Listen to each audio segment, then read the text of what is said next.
them one by one as it goes. Thank you. All right, Popsabey, the floor is all yours. Hi everyone, good evening. So yeah, brief introduction about me. My name is Abiodun. My real name is Abiodun. Everybody knows me as Popsabey anyway, but my name is Abiodun. Yeah, so I started product design 2019. So more or less, though I have graphic design background since 2015, but that's that about that. So sorry, I like to be interactive a bit. If anybody can just tell me what the passive design system to be like, what before I start presenting, and what do you think about when you hear design system? What do you think? Anyone? Okay, guys, you can unmute yourself if you want to answer. Thank you.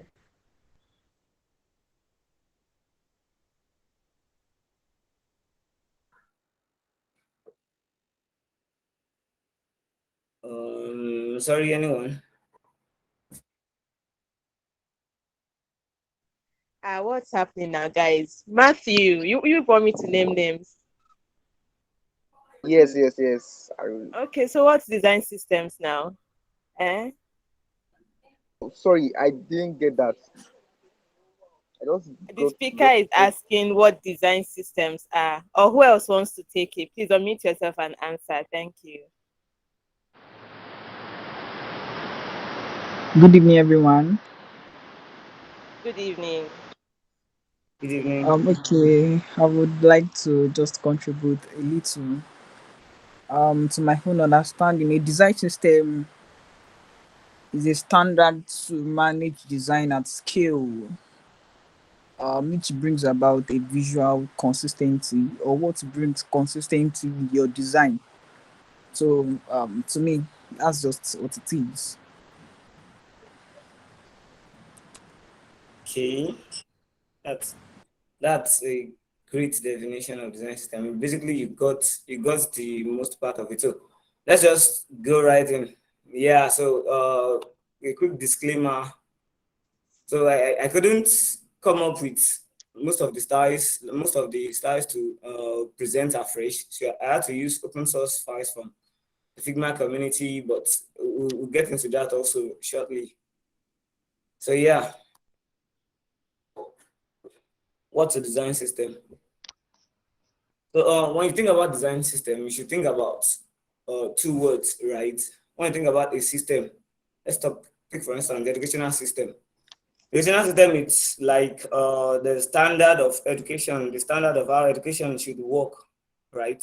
And when you put that word into with design and system, so it's more like the guideline, the basics of the basics, the foundation of which every other thing design should be on, right? From the Nelson Norman group, it defines the design system as a complete set of standards intended to manage design at scale using reusable components and patterns, right? But if you look at this definition, it's looking something close to a style guide, right? But we'll get into that also. So basically, what design system is we have the brand guidelines.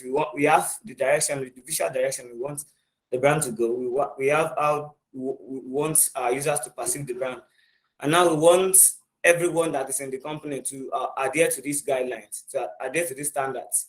So we have to make a guideline for everyone to work in, right? Like I usually say, constraints are not your enemy as designers.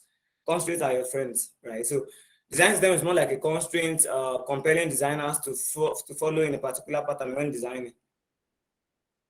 Is that clear for everyone? Okay. All right, so design system. What's the purpose? Why the need? Like, what can't we just design? I mean, the beauty of designers is being creative, right? Everyone can just jump on Figma and do something nice. The beauty of designers, like I said, is in creativity, being able to explore. But why need for constraints, right? Let me take us to what I feel is the origin of design systems. Now look at these two images, right? On the left hand side is the Egyptian building blocks, right? And on the right hand side is the British building blocks, right? Like cement blocks. How we have the same, something similar in Nigeria. So if this is the foundation and this is the final product.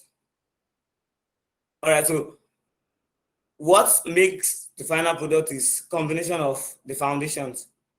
Now just imagine you want to build something like the Egyptian pyramids, and you are using the British kind of blocks. You already know that the end goal is going to be something that is going to be terrible, right? So it's the same thing for design systems. We have an end goal in mind. We have the way we want our products to look. We want the way our products to feel. We want the way the team to feel when they collaborate, when they build products for us.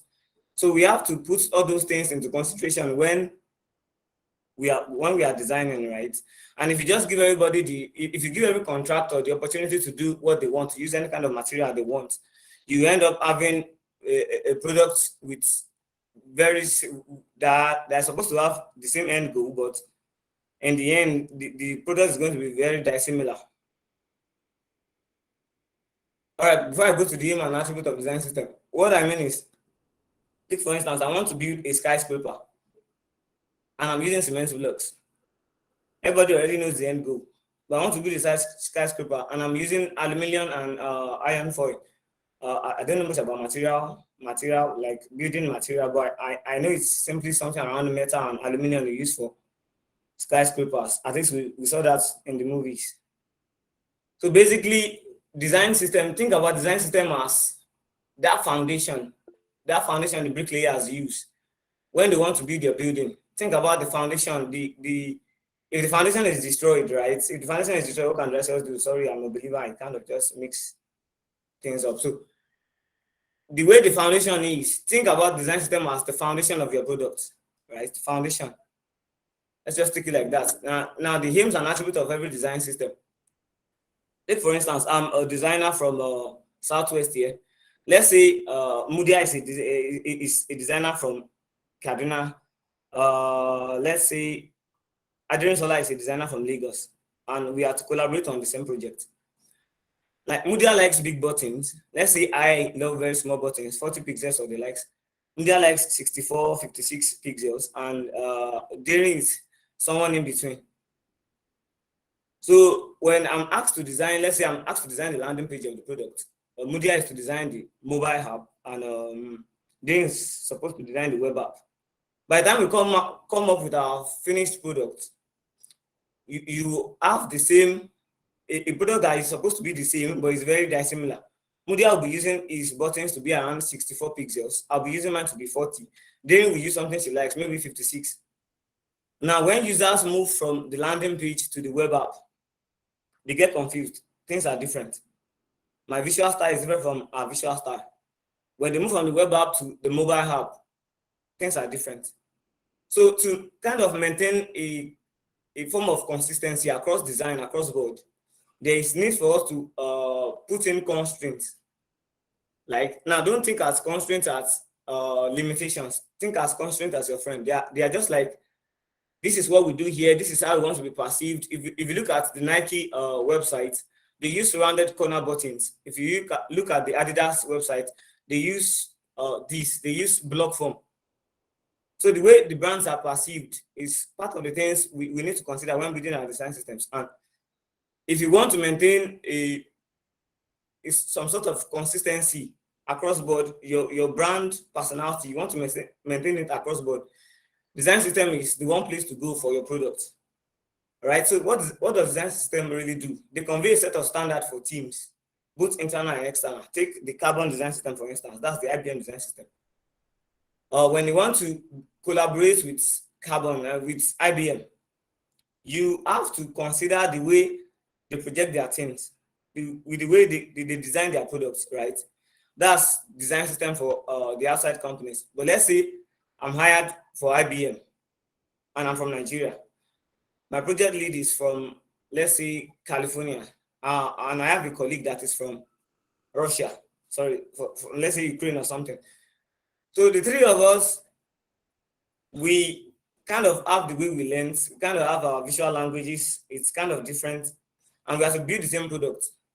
Now, to eliminate design depth and having to be going back and forth to review by the design lead or anyone in charge, there needs to be a kind of standard rule set in place so that as when you just come on board, you see the standard and you follow it. When the end goal comes to play, everyone is designing something that looks similar. That's form of design goal. That's the first point. And the second point is the way we calculate accessibility is the same across everywhere in design, but the way we approach accessibility, usability, and the likes across design is different per teams. Like I've worked with a team that they don't really put this thing into place. Let's say because the designers they hired then we were very young in design, and our project manager really doesn't put that into consideration that much. Do you get to this? Let's say I'm using a button. I'm using a default button of C4. That's gray, right? That's gray on, and I'm using the type color on the button to be white. So the contrast ratio to both of them is kind of small. Do you get? Now that's because when I was choosing that button, I didn't really consider much of it. I just picked a color I like as designers. I just picked a color I like and I went with it. So now if you want your team to really maintain accessibility and usability standards across board, your design system is the place where you put in the standard, right? I keep mentioning standard because design system is more like a standard. Right, I think I just spoke about the second and third points a little bit together. Now talking about brand values, the other time I mentioned Nike and Adidas and the style they use on their website. When you see a button that says go to the future, and you see the Nike swoosh, the Nike logo on it, but you are saying the button is block form, you get confused, right? For somebody that is a Nike user, you get confused that what's going on? Am I in the right place? Do you get? Or when you go to Apple website, you are seeing something like green as a CTA button. You are kind of confused, like this is not Apple like. Do you get? This is not the way Apple does things. So for you to curtail designers and engineers alike in when you are building products, or let's say you're adding a new feature or you are building new products inside the same brand, it's design system is the place where you put in the constraints. And one of the greatest advantages of design system is also to reduce build time. If you've ever worked with let's say style guide on Figma, for instance, for a project, let's say somebody has created the style guide before you started working, and then you just jumped on the project, your buttons are already available, everything's already available. In fact, some widgets are already available. It reduces the time you need to spend in design. I don't have to create new components. I don't have to think about the colors again. I don't have to think about my type scale. I don't have to think about hierarchy. Sorry, I don't think about the way things are, the basic things I have to consider before starting a project. So when all these things are eliminated for me, it makes my work kind of easier. Do you get? So this is why we see design system kind of reduced build time for everyone.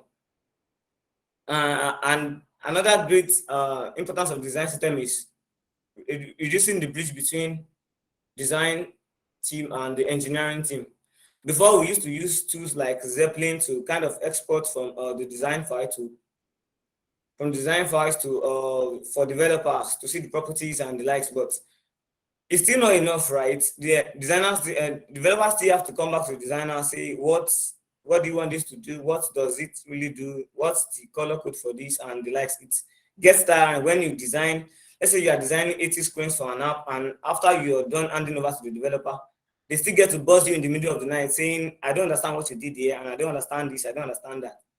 All right, so this is where design system comes in. We call something design tokens, right?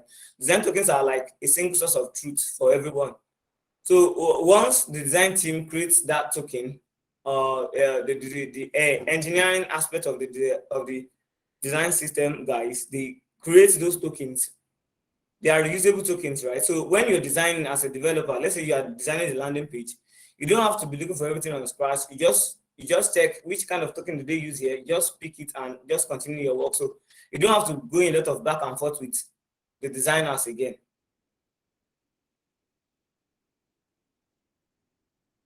All right, is everyone clear with where I've talked to so far? Like I like to be interactive. Let me hear from people.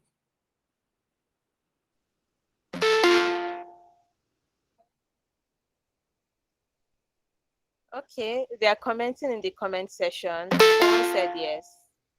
Okay. Okay. So yeah, when you think about design systems, right? What should be included in a design system? What's the difference? Like what? Let's say UI kit, and I have a UI kit. People say it's not a design system. So what should be in a design system? What's the design system really about? Now, when you are designing, for instance, any of your elements that you use, that you see that occurs more than once, should probably be included in your design system. Do you get? Like, take for instance, things that are always reoccurring, like buttons, like your primary colors, your accents, your secondary colors, your background colors, your type scale. Because take me for instance, now when I'm designing let's say landing page, and I'm using my copy, I use 150% for the line height, right? The line height between the text, between the copies, and I use major third. But someone else, let's say a designer from Finland or someone from Norway, thinks 120% is okay for the line height. 120% of the font size, it's okay for the line height. And we're in the same team. Now there has to be a way for us to curtail those kind of excesses, right? Because in the end, when those kind of products are matched together, you find yourself seeing the same products that are very dissimilar. They look very different. They are the same, but they look very different. You get confused. So in your design system,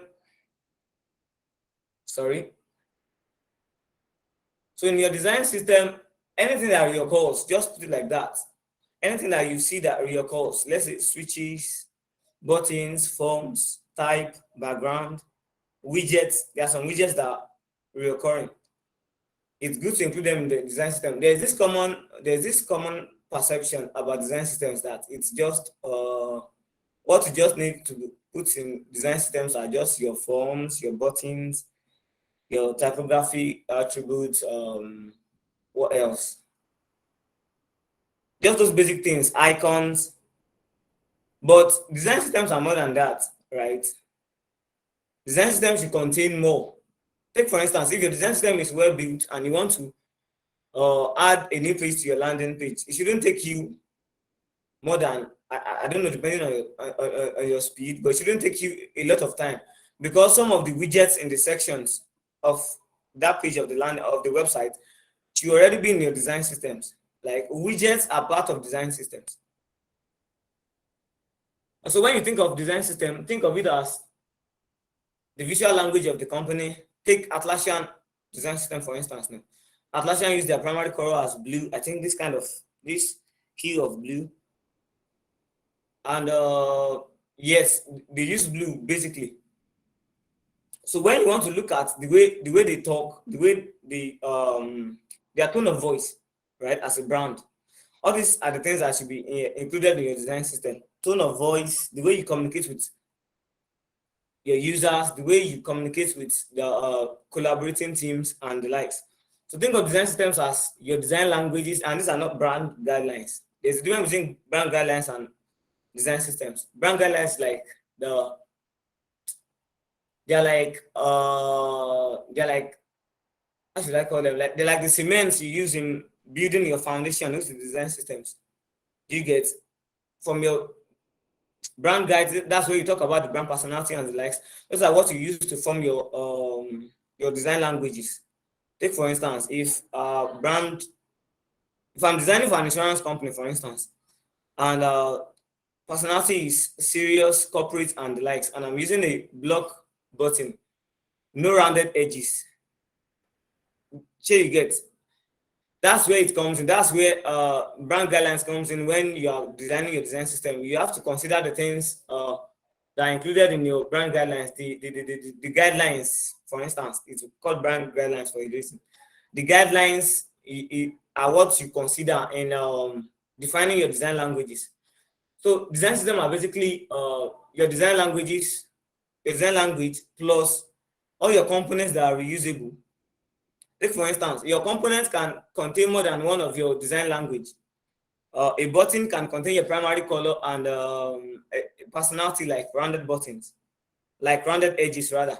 So rounded edge, primary color, and then your type size. That is included in one single component, and that component is reusable. So you get that. See, your reusable components are where your style guide comes in. Basically, what are included in your style guides are your reusable components.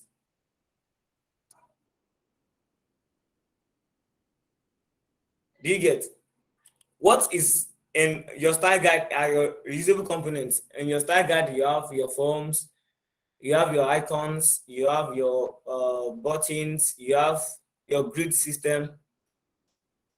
Most usually you don't have your tone of voice and the likes. This is where your design language comes in. Now, when you combine these two, it's not really a design system yet, right? It's more like a UI kit. Do you get? It's more like a UI kit. So I've kind of merged design system, UI kit, and style guide together. Now, when you have your UI kit and everything is documented properly, that's design system. Take for instance, a button. Let's say widget. You have a widget in your design system that is green. You are trying to pass a success message. So you have a green background and a black text upon it and an icon. And you are trying to communicate this to the design to the developers. You are trying to communicate it, and the goal of design system is basically you can hand over to the developer. You can hand over a design to developers, and you don't have to worry about them waking you up 2 o'clock in the evening or 2 o'clock in the night saying we don't understand it. So you've got to document your things properly. And I think that's where design tokens comes in. All right, I'll talk about design tokens in a while, but are we clear? Just to be sure. Thus far, are we clear with? Are we clear with how far we've gone?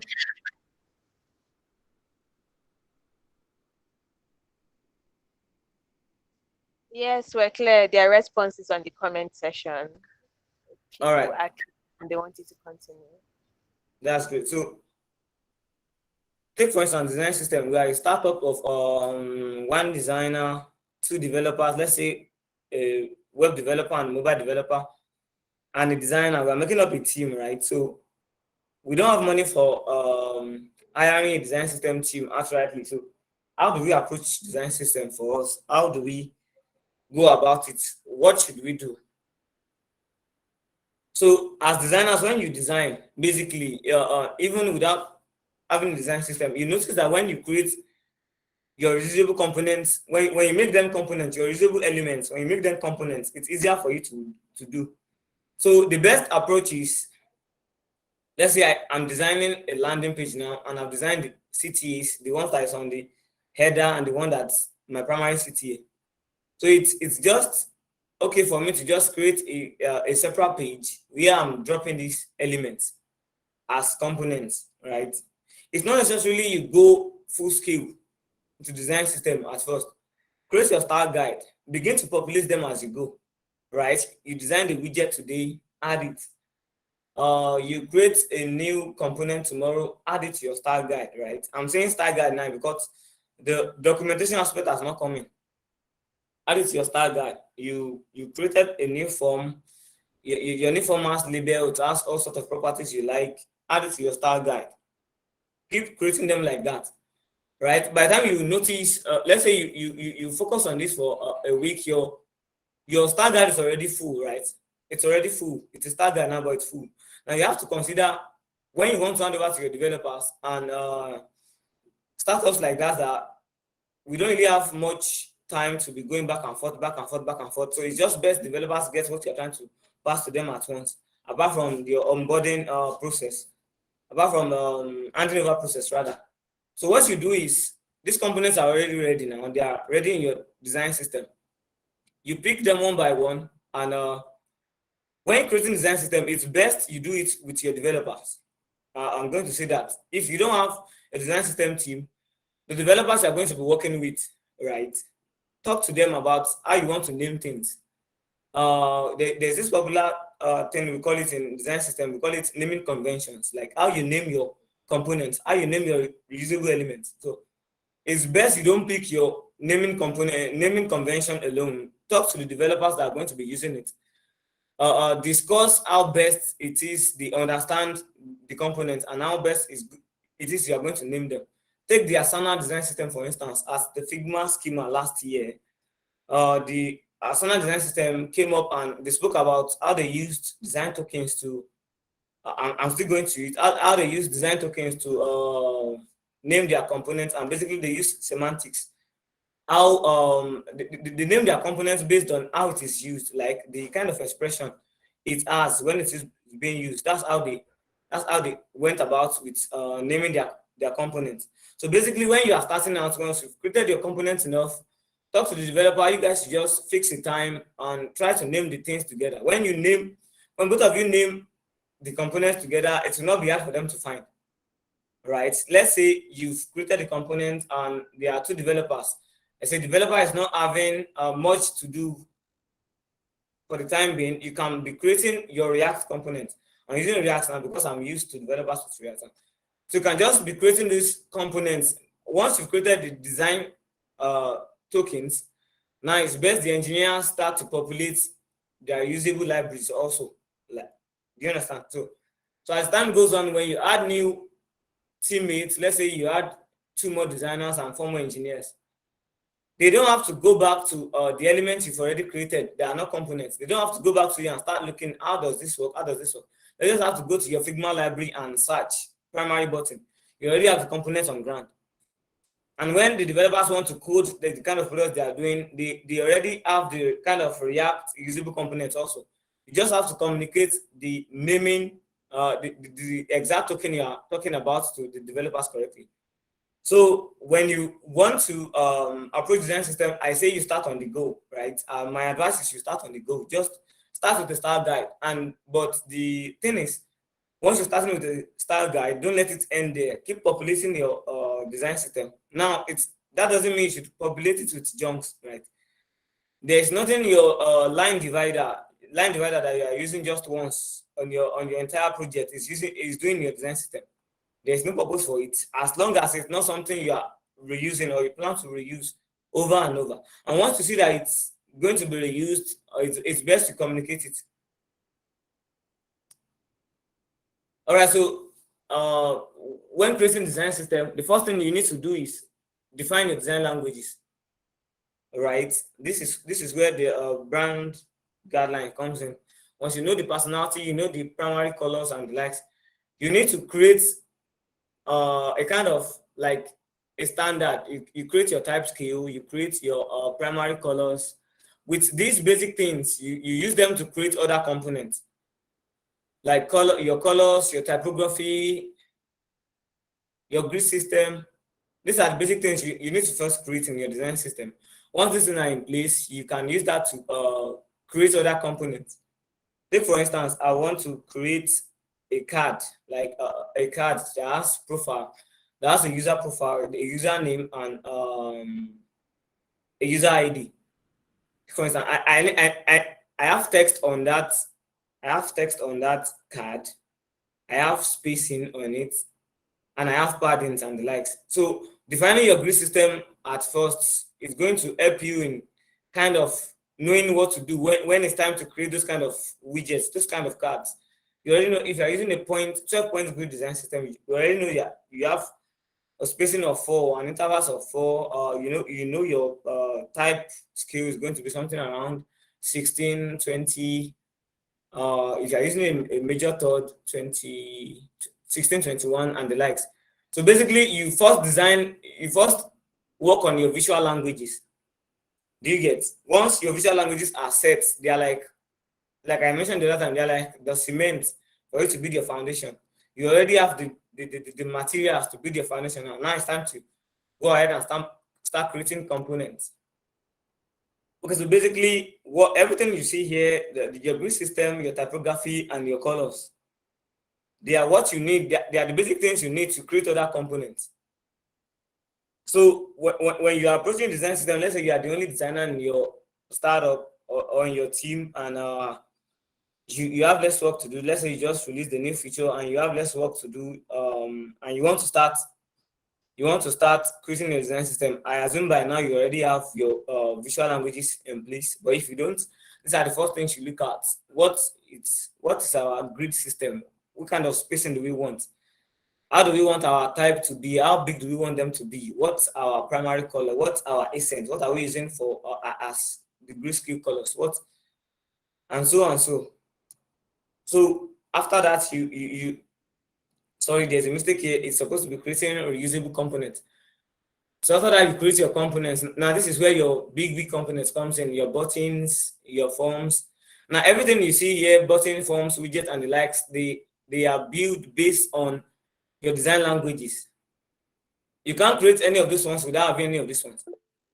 Take for instance, you are creating a button. You need to know your line height. You need to know the kind of paddings you are using.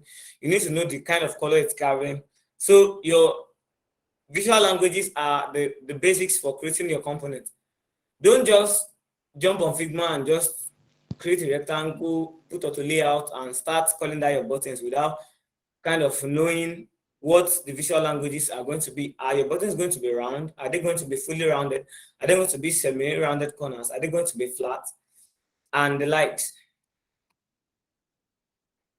Yeah, all right. So this is basically what I explained. This is where you get your buttons, your icons, the spacing in your icons, your forms, your colors, where you use your colors, where you use the warning signs, the success signs, and the danger signs. So before I go to design tokens, I think I've reached the milestone in my talk. Does anybody understand thus far?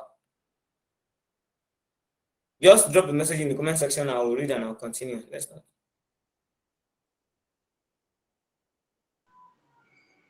All right, great. No. So your design tokens. What are tokens? Right. Think of it as, take design tokens as a single source of truth. Take Wikipedia, for instance. Wikipedia hosts the profile of, let's say, Elon Musk. It hosts the profile of Elon Musk. If I'm trying to communicate the details of Elon Musk that I know to somebody in Abuja, and I just go on Wikipedia and I type age equals to 34, for instance. Now, and I asked the person in Abuja to do something with the details. The person doesn't have to come and consult me before they know what to do. They just have to go, for people that program, they just have to go and pick. They are not like variable names. You just have to go and pick that variable name. Just pick age. Whatever is in that age doesn't really concern you much, as long as what is on Wikipedia is correct. Design tokens are similar. They are a single source of truth. The Asana design team defines a design token as a single source of truth for both designers, developers, and collaborators alike. Now, I want to create a button.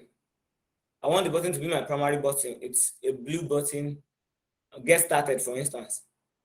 So I want to communicate it with the developer. I want to communicate all the properties to the developers, right? I don't have to be telling them the button is, the line height is 56.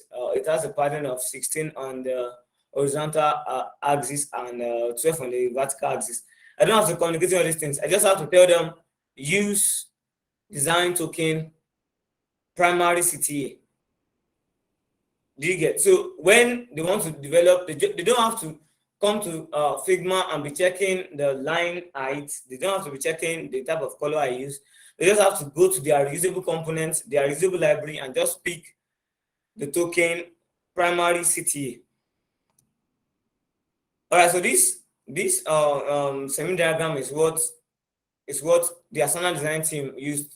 I'm referencing Asana design team because they are a team of understudied a lot this year, and I got a lot of what I'm sharing with you from them. All right, so when you want to name a component, for instance, now I mentioned the other time that it's best to work with your developers when you are naming them. So both of you understand how things work, how you name things. Now, the Asana design team, they name their tokens based on 4 properties, right? Sentiment, the usage, the prominence, and the kind of interaction it is. Sentiment in terms of is it communicating a type of message? Is it an error message? Is it a success message? Is it warning? Usage in the forms like, how is it used? How is this property you are trying to communicate? How is it used? Prominence in the form that is it a primary? Is it secondary? Is it a weak kind of communication? Is it subtle? Is it things like that? And interaction being like, is it at the over state? More like the state. The action is more like the state. Is it at the over state? Is it default? Is it primary? Is it pressed? Is it focused? And the likes. So now the example here, this button, this warning button, let's say this is a button, and I want to communicate it with it. I want to name it based on this particular naming convention, naming style, right? So I'm trying to communicate the color, the background color. Now, so I'll look at the semantics. What is it? What is that color? That particular color? What is it saying? It's a warning sign. So you pick warning. What's the usage?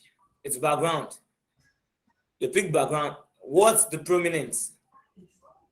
It's medium. What's the interaction? There's no interaction on it, so you leave it like that. So you get your token name, warning, background, medium. Now it kind of sound vague, right? Nobody will remember this. Like nobody will just remember this offhand. But the truth of the matter is, as a designer or developer, you don't really have to remember. Do you get? You don't really have to remember. You just have to know what. Take for instance, as an engineer, you want to build this button. You don't have to remember the exact name. You just have to know the token name. The designers are trying to pass across to you. They want you to use a button. The component and the token name is warning, background, medium. Once they've communicated that to you, you don't have to bother yourself about the properties. You don't have to bother yourself about the line height. Just go to your reusable libraries and pick that particular token name. All right. And once you picked it, it's going to populate itself with the right component. For a design system that is robust as, let's say, the material design or Carbon, IBM Carbon, or anything, your design system team must consist of both designers and developers alike. I don't know what teams are doing when you have a design system team and it's only comprising of designers. How do you intend to collaborate with developers? Right? Designers create usable components on Figma for their designers, for other designers. Let's say for the product team, different product teams, and you want to communicate them to developers. How do they do that? They still have to create them from scratch. So that's why your design system team must consist of both designers and developers. Once the designers create the components, the developers create the codable version of it, like the reusable version of it in their libraries. Let's say it's a React library. They create, once you create the button, the developers on the team create that kind of button with the same name, with the same token name for use. Now, take for instance, Mute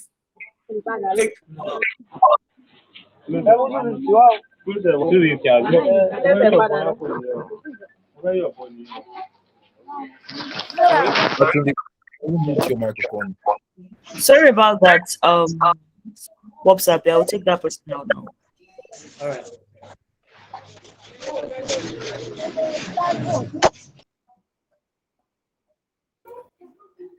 All right, so once designers have created those components, the developers on the team, they create the version of it, whatever the language you are using. If it's for Android, there are libraries that help you to create, I forgot this name, something like something like Adobe's Leonardo to help you to create varieties of it, right? To create varieties of that for different kind of platforms you're using it for. If you're having, if your team is having a mobile app and a web app, and you're using something like Flutter for the mobile and React for web, it's just best you have developers on ground that can code the version for Flutter and the version for React, so that when you have more React developers, they don't have to be struggling to create this the components afresh. And also when you have new Flutter developers, for instance, they don't have to be creating the components afresh. Basically, the goal is to reduce build time, for instance. Now, once you've created the components and the components are in tune with what the designers have created, developers just have to pick those components and use. They don't have to create them from scratch. This kind of reduces the time they use in building new web pages, building new pages. Same for designers. Just have to jump on Figma and go to your library, drag and drop a button or a widget or anything and design on the go. Basically, you have to worry about less things. I think I'm almost done.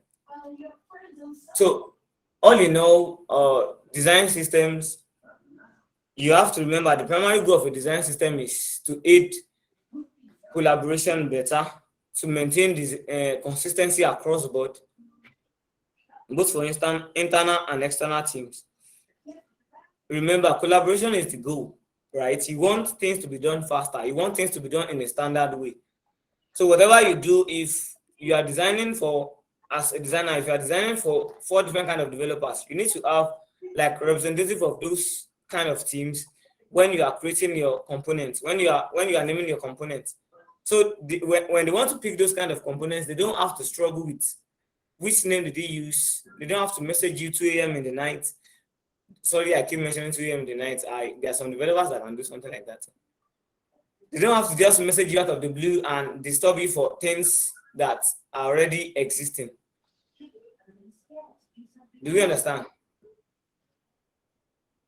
I think that's it.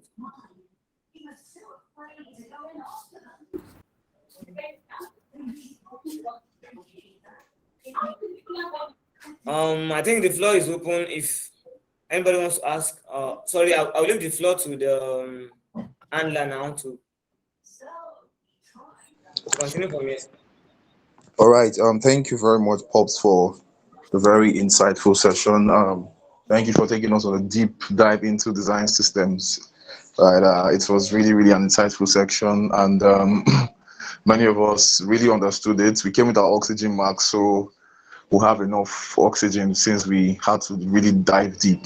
Right. So I'm sure a lot of people are already they already have questions. So if you have your questions, you can either drop it on the chat section, which I'll be reading, or if you're really bold enough, you can unmute your mic and ask your question. So yeah, so I have one question here from Michael. Michael is asking, what is the difference between UI kits and style guides? All right, what is the difference between UI kits and style guides? So that's the first question. Yeah, from the chat that I'm seeing. So Pops, what's the difference between UI kits and style guide? Okay, so think about UI kit as like the other brother of a style guide. For instance, your style guide basically contains the basic things. They contain just your visual languages. Do you get? They contains your color, your grid, your type scale, but a UI kit contains of your components. You've got your components now on the UI kits. You've got your button, you've got them, you've got your buttons, you've got your components created from created using your style guide as you go. Like you know, the other time I mentioned you populate your style guide as you go.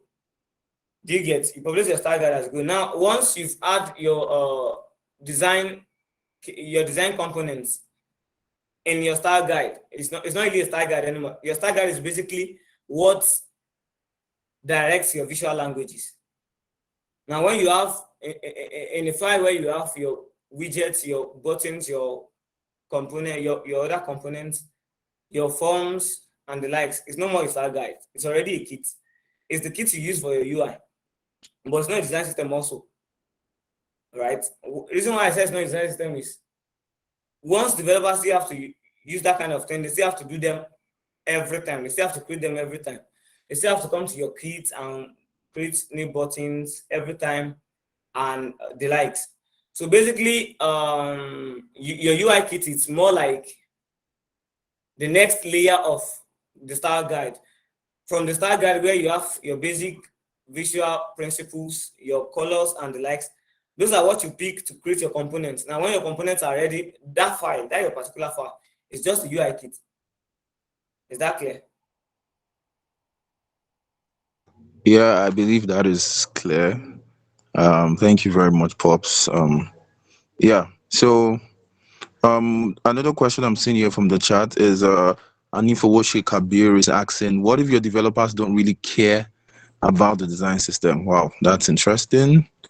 What if your developers don't really care about the design system? What are you supposed to do in that kind of situation? Yeah, Pops. Okay, so that's I've not seen one anyway. I've not seen a developer that doesn't care because basically we are trying to reduce both of our work. Anyways, you don't force things on. I've learned that's why you don't force things on people's throats, right? If they still have to maintain the standard you are designing for, do you get? They still have to maintain the standard. They still have to design things pixel by pixel in the way you are designing them. So if they don't really care about the design system, they have to create the components from scratch every time they are working. So it's more or less a loss on their side. Do you get? If I want to plow my lawn, for instance, and have a mower, and access the mower to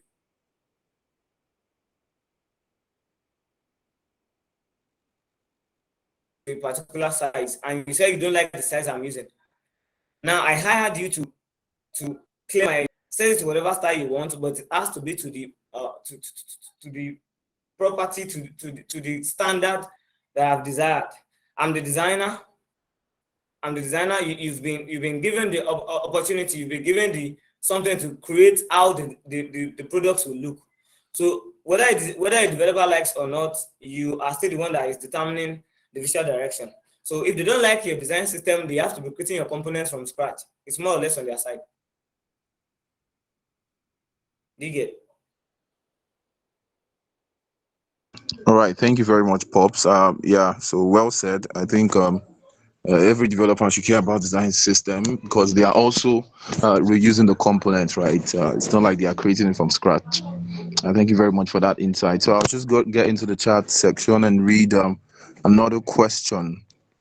Right. So Gonao is asking, are design tokens about the naming convention of your components or a detailed documentation of the component's name somewhere aside from the component's frame name themselves?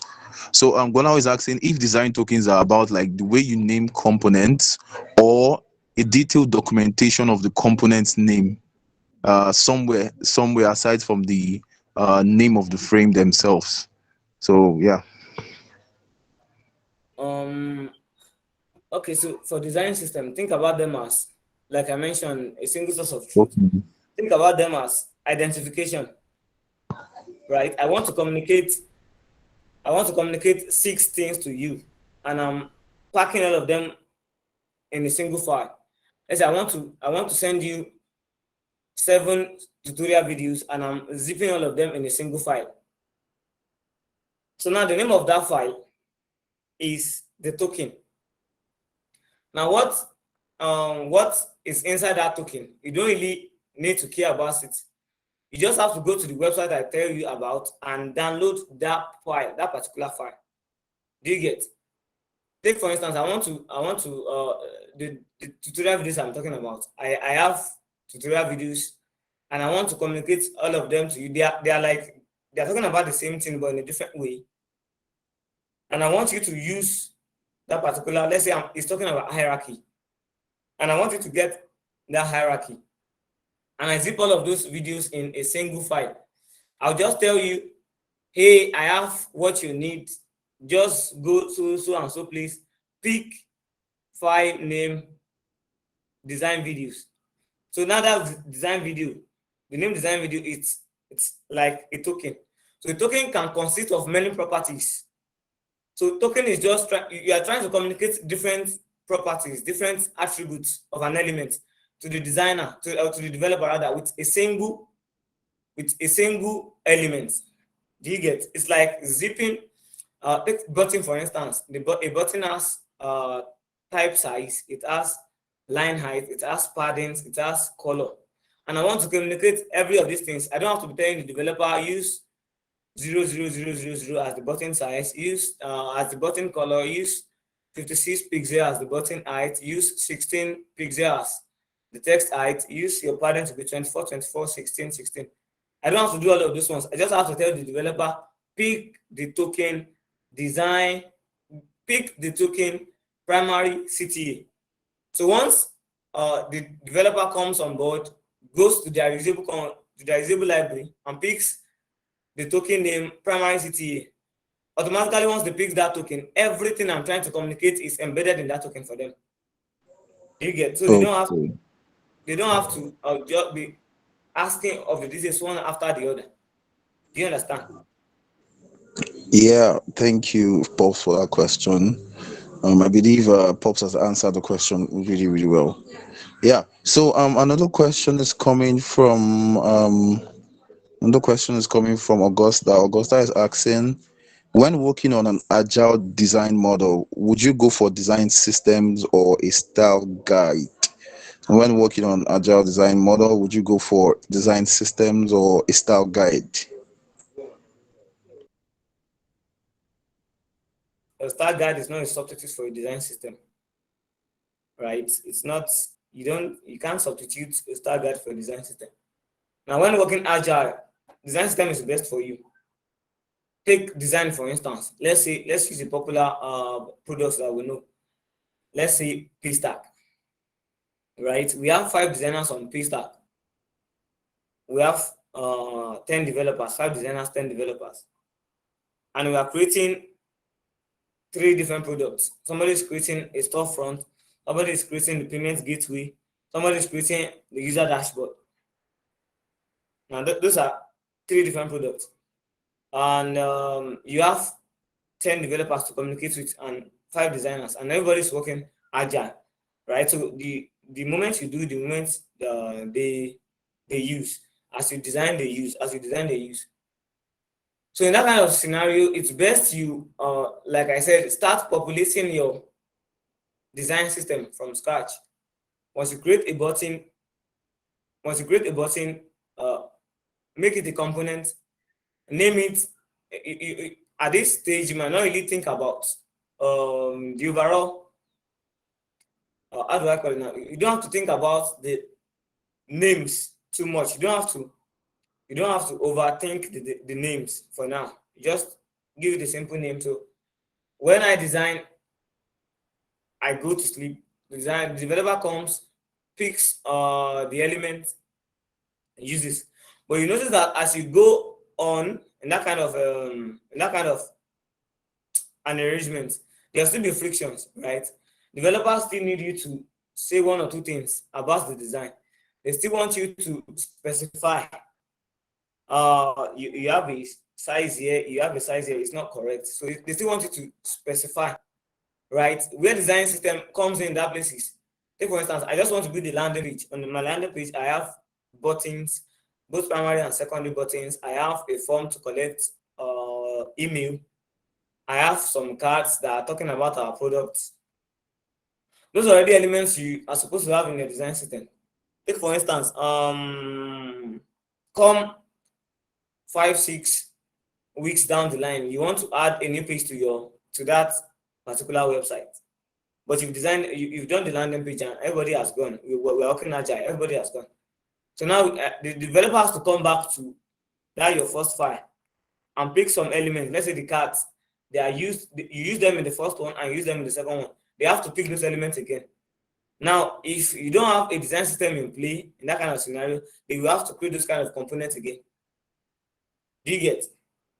So it's best you start on the go. Design systems, star guides are not a substitute for design systems. Okay. They are never a substitute. Okay, thank you very much. So when working agile, it's better to work with a design system rather than using style guides. We have Fatima. Yeah, what's up? Ask your question. Your hand has been up for quite a while. So you can unmute your mic and speak and ask your question.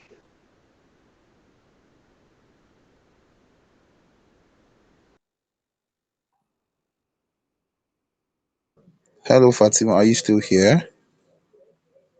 Okay. I'm not sure Fatima is still here. So if you have a question, you can ask. We're going to be ending the session soon. You can ask your question. You can unmute your mic and speak and ask your question. So I think we still have time for like one or two more questions. Joseph, what's up? Please ask your question. All right. Good evening, sir. Can you hear me? Yeah, I can hear you loud and clear. Please go on. All right. So, my question is that now we're talking about design systems, target, and all, right? Now, if peradventure you now find yourself in a startup where they don't have a product, they are just coming up with a product, and literally there's no design, right?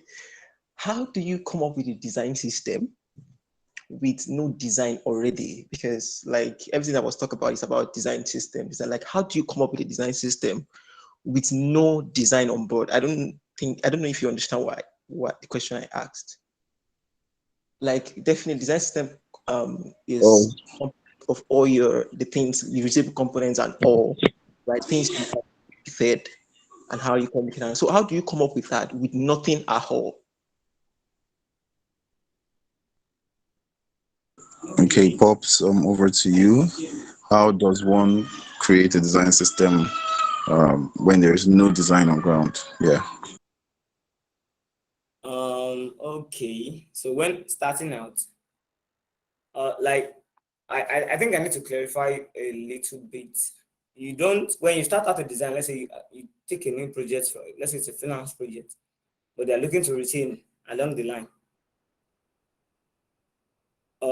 When you take up that new project, you don't necessarily have to. The first thing you do is not to start creating a design system. Like you design first before you have your system. All right.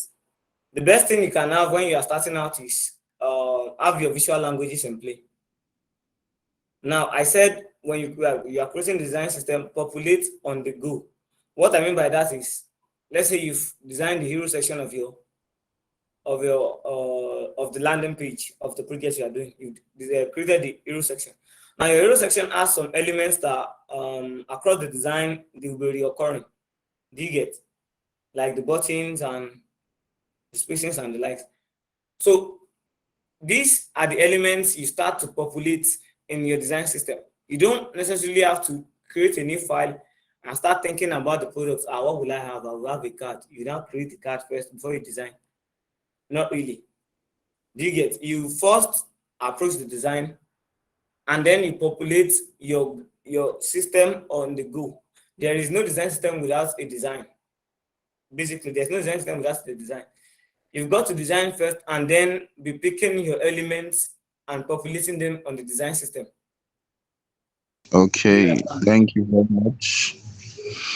So there is no design system without a design. So you have to first of all design and then start adding some of those components step by step. Okay, Fatima, please unmute your mic and ask your question. We would like to hear from you if you're still here.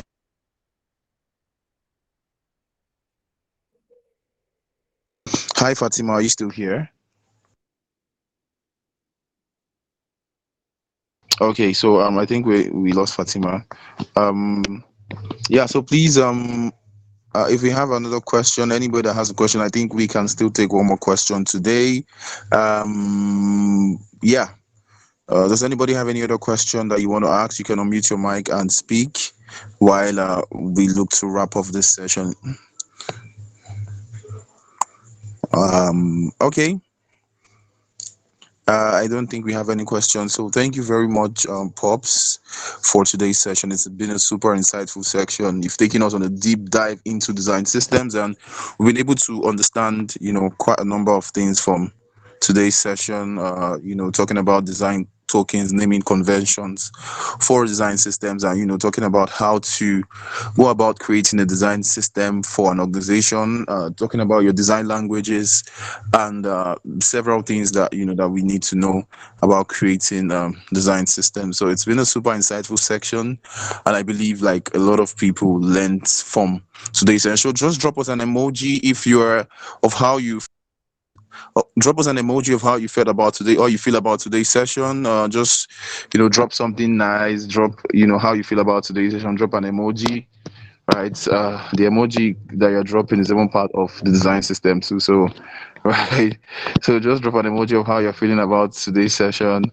How Okay. So, yeah, you could also go on Twitter and tweet something. Go on Twitter at Pexels, Perxels, at Pexels, and then tweet something or retweet a quote that Pop said about the design, about design systems or design conventions, design languages, and all of that, right? So you can just tweet something about it, and also follow Pexels on Twitter. So, thank you, Pops, for today's session. It's been really, really insightful. Yeah. So, yeah. So I would just like to call somebody that is bold enough to unmute the mic. So, what do you want to say about today's section? Somebody, if you want to unmute your microphone, if you're in a really quiet place that you can speak up, just say something about just feedback. On today's session, live feedback. I know a lot of people are dropping really awesome comments in the chat right now and dropping their favorite emoji. So, what do you think? If you can unmute your mic and speak, feedback about today's session, just quickly before we wrap things up. Okay, I guess everyone is shy. Okay, Toby, are you still here? Toby, what's up? Hey, Anayo, I'm here. I'm here. I'm doing good. Oh, It's been amazing today with Popsabey and you handling the question and answer session. Just a few things. So I personally enjoyed the session, and subsequently there will be more every Sunday. To those that are still here, if you registered for this session, I'm going to send a feedback form so that we'll get your feedback on topics you want for subsequent AMS sessions or speakers you want us to invite, or basically anything. If you didn't register, drop your emails in the comment section so I can send you emails too. Um, Anna, you're back to you end the session so that we can go home. okay, thank you very much, Pops. You've really, really taken us on a very deep dive into design systems. Yeah, Pops, where can we find you? If we want to find you, if we want to reach out to you, where can we find you? Right. So my socials In your are house. Popsabey on all social media. I'm going to type it on the comment section now. So on Behance, Dribble, Instagram, Twitter, it's the same. It's at Popsabey. That's that's the key. Consistency. It's a design system. Yeah. Okay, so find him at Popsabey on all social media. Twitter, Instagram, Facebook, LinkedIn, everywhere. Right. So thank you very much, Paul, for today's session. It's been really insightful. We got like quite a number of people joining up today. And so, guys, look out for our next session. Our next EMA session is going to be massive. There is somebody. Okay, let me say something huge. Let me use that word. Right, there's something huge is coming for the next section, next EMA session. So just look out for Pexels on Instagram, Pexels on LinkedIn, Pexels on Twitter, and just turn on the notifications for any posts that we make. And it's been a really super insightful section. It's 8:05 p.m. here in Lagos, Nigeria. I don't know what time it is from people that well, I mean, we are all from different sides of the world. I don't know what time it is over there in your side, but from Lagos, Nigeria, it's 8:06 p.m. Enjoy the rest of the night. Bye.